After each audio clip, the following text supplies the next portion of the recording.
అత్యంత భారీ liquor scam లో ఇప్పటివరకు 220 మందిని విచారించగా 12 మందిని అరెస్టు చేశారు. గంగాధర నెల్లూరు నియోజకవర్గంలో మాజీ ఎమ్మెల్యే, మాజీ ఉప ముఖ్యమంత్రి నారాయణస్వామి తదితరులపై విచారణ అవసరమని అధికారులు భావిస్తున్నారు.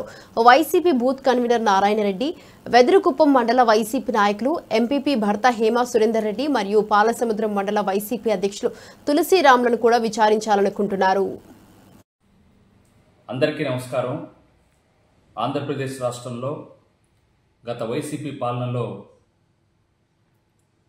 జరిగినటువంటి అవినీతికి సంబంధించి లిక్కర్ స్కామ్లో ఇప్పటికీ దాదాపు 220 మందిని పిలిచారు, పరిశోధిస్తున్నారు.